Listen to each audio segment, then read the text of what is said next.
We continue our series which are regarding the blood glucose, how to maintain a very flat curve and don't have any problems with glucose peaks and keep your body in the best possible way and live your life in the best and the healthiest possible way. So why here it is important? So as we discussed in the previous episodes, the blood glucose might spike a lot because of very frequent exposure, very frequent meals that are high in carbohydrates, but how you can control it. In summary, if you reduce the number of your meals to several bigger meals, this for sure will decrease the times when you have glucose peaks. After that, in a summary, if you introduce foods that are high in fiber before your meal that is high in other carbohydrates, simple carbohydrates, then it will for sure reduce the glucose peak.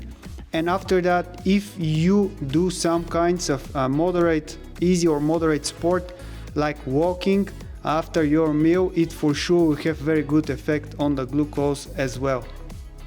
So today we are going to talk about the different foods and what changes actually the composition in a way that the food becomes with a higher GI. GI stands for glucose index. The higher the GI, it means the higher it will peak. The higher will be the peak of the glucose. So the lower the GI, the lower the peak, so the better for you.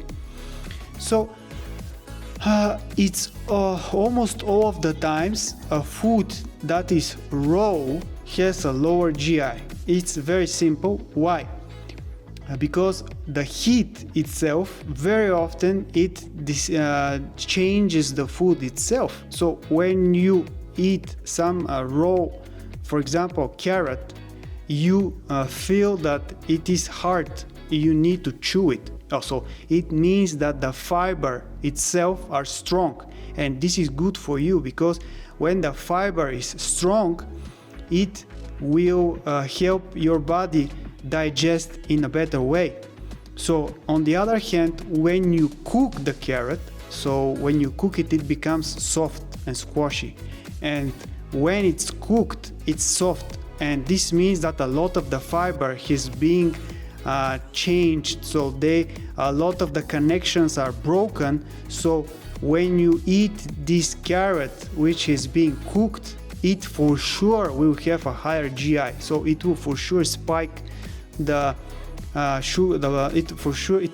will spike the blood glucose a lot more than the raw.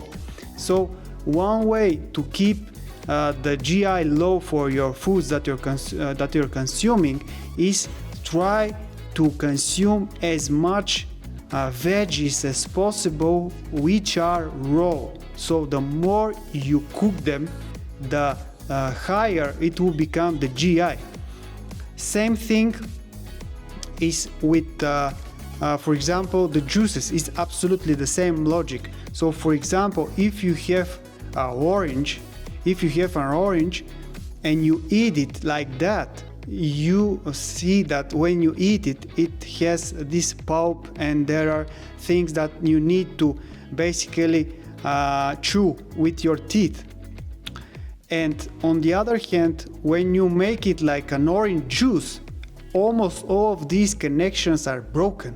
So when you drink an orange juice, the same weight, and compare it to, for example, an orange that has not been made in a juice, you can imagine that the orange juice has a much higher GI than the orange itself.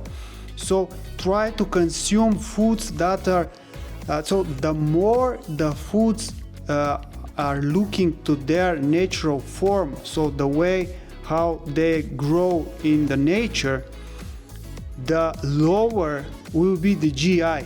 So the more the foods are processed, the more the foods are being milled or cooked or anything, any process, the higher will be the GI in so many of the cases. So have this in consideration when planning your new meal, and see you soon.